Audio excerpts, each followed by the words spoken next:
चंद पंक्तियों के साथ मैं अपनी बात की शुरुआत करना चाहूंगी कि प्रजातांत्रिक अपना देश हो भी चाहे कितने देश, प्रजातांत्रिक अपना देश हो भी चाहे कितने देश, और बहुता होंगी जैसी अनेक जो बनकर मुट्ठी बनती है। नमस्कार, मैं साक्षी राठौर अम्बेडकर सदन से आज अपने सदस्यता प्रतिनिधित्व करते हुए आप सभी के सम्मुख उपस्थित हूँ। जैसा कि हम सभी जान ही रहे हैं कि आज हम गणतंत्र दिवस के उपलक्ष्य में यहाँ पर एकत्रित हैं। आप सभी को फिर से गणतंत्र दिवस की ढेर सारी शुभकामनाएं। देखिए, एक प्रश्न कभी हमारे दिमाग में जरूर आया होगा कि गणतंत्रता हमें कैसे होगी। बहुत सारे उत्तर जो हमें प्राप्त होंगे, शायद उनमें से एक उत्तर यह भी होगा क्योंकि हम स्वतंत्र थे इसीलिए गणतंत्र हुए। कभी ये भी प्रश्न आया होगा कि स्वतंत्रता हमें कैसे मिली, क्योंकि कोई उपहार, कोई भेंट तो नहीं था जो 15 अगस्त 1947 को अचानक से हमें तुरंत में प्रदान कर दिया गया। ये तो एक जंग थी, एक लड़ाई थी, एक ऐसी जंग जिसमें हजारों लाखों वीर शहीदों ने अपने तन, मन, धन, सर्वस्व का बलिदान कर दिया केवल इस दिन के लिए जब हम इस तरीके से खुलेआम कोई सभा करेंगे और हम पर कोई प्रतिबंध नहीं लगाएगा, जब हम अपनी अभिव्यक्ति कर सकेंगे और किसी अंग्रेज की अनुमति की हमें आवश्यकता नहीं होगी। इसी दिन के लिए ये लड़ाई लड़ी है। अब एक दूसरी विशेष बात, हम सभी जानते हैं कि आज गणतंत्र दिवस है।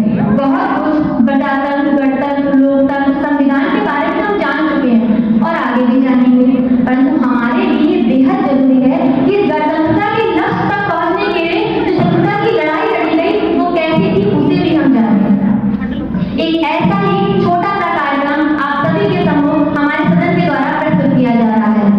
चलिए रुक लेते हैं हमारे कार्यक्रम की ओर। इतिहास के पन्नों को सही तौर पर देखने पर हम जानते हैं कि 1600 ईस्वी में ईस्ट इंडिया कंपनी की स्थापना हुई। आगे बढ़ते हैं, 1857 में प्रथम स्वतंत्रता संग्राम होता है। 1858 में महारानी विक्टोरिया का घोषणा पत्र आता है। थोड़ा सा और आगे बढ़ेंगे, 1918 में प्रथम विश्व युद्ध समाप्त होता है। उसके बाद अंग्रेजों जो ट्यूटर हैं वो भारतीयों के प्रति और भी ज्यादा संवेदनशील हो जाते हैं। प्रथम परिणाम देखते हैं 17 मार्च 1919 का वॉलेट एक्ट, एक ऐसा काला कानून जिसने भारतीयों को बिना किसी वारंट के गिरफ्तार करने की आज्ञा दी। उसके बाद जलियांवाला बाग हत्याकांड। थोड़ा सा और आगे बढ़ते हैं, तब हम देखते हैं साइमन कमीशन। आज जो दृश्य आप अभी सामने देखेंगे वह घटना है 8 अप्रैल 1929 की। जो कारण था 1927 का साइमन कमीशन की नियुक्ति। 1928 में साइमन कमीशन का भारत आगमन और परिणाम निकला लाला लाजपत राय के नेतृत्व में साइमन कमीशन के विरोध में एक भारी जुलूस निकाला गया। मैं एक बार चाहती हूँ जोरदार तालियों के साथ हमारे प्रथम सदस्य का स्वागत किया जाए। Simon commission, Simon commission, Simon commission, Simon commission, Simon commission, Simon commission. Police वाले आ गए भैया। तुमको हमारी बात समझ में नहीं आती, स्टॉप इट। साइमन कमीशन नहीं बनता, ऐसे स्टॉप इट। लाला जी आप संघर्ष करो, हम सब आपके साथ हैं।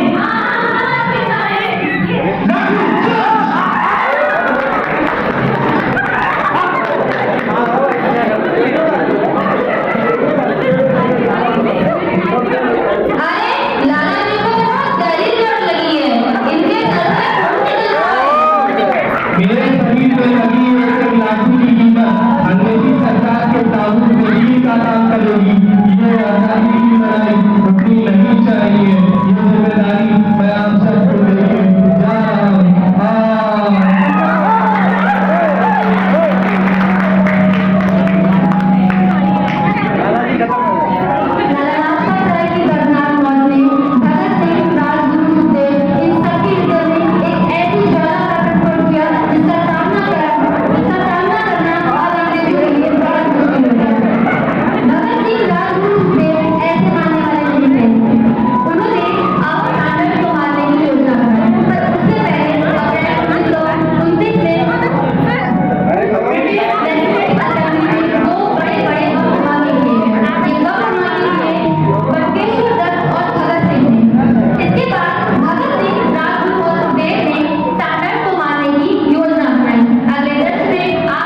इसकी हत्या करके मैं इसका बदला जरूर लूंगा। मुझे पता है कि अगर किसी रास्ते से आने वाला है मैं उसको जरूर मार दूंगा। लाठीचार्ज करने आया है क्या?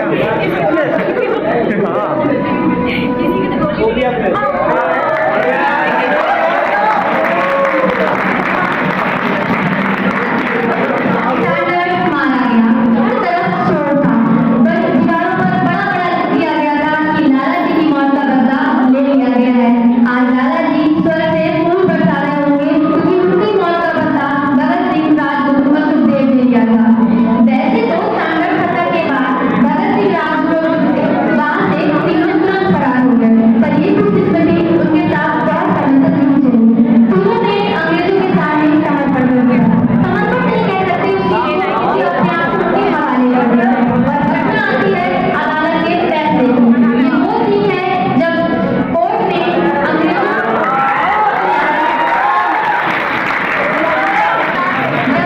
ब्रिटिश कोर्ट ने भगत सिंह, राजगुरु और सुखदेव को उनके इस कार्य के लिए फांसी की सजा सुनाई। अगले दृश्य में आप कोर्ट का फैसला देखेंगे। Order, order, This court declared Bhagat Singh, Rajguru and Sukhdev as guilty under section 121 and 302 and gives them death sentence. मौत की सजा तो भगत सिंह, राजगुरु और सुखदेव को सुना दी गई, पर इसका असर उन पर नकारात्मक नहीं हुआ। इन तीनों वीर क्रांतिकारियों ने खुश होते हुए एक प्यारी सी खुशी के साथ इस मौत का दोनों हाथों से स्वागत किया। अगले दृश्य में आप देखेंगे कि किस तरीके से इन वीरों ने इस मौत का स्वागत किया।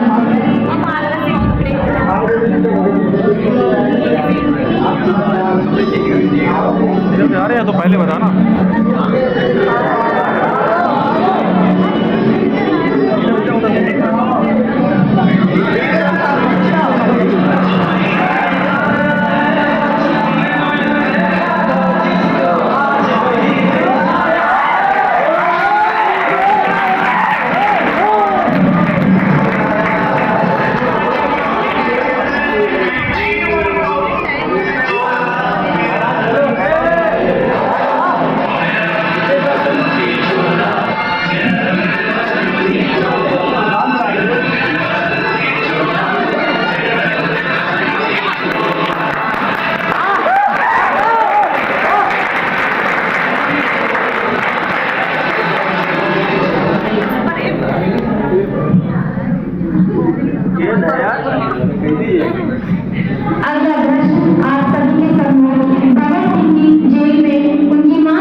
रणनीति की मैं आशा करती हूँ कि आप सभी के सामने ये दृश्य का ये जो कार्यक्रम है इसका जो उद्देश्य जो औचित्य जो संदेश हम आप सभी के सामने लाना चाहते थे वो लाए होंगे।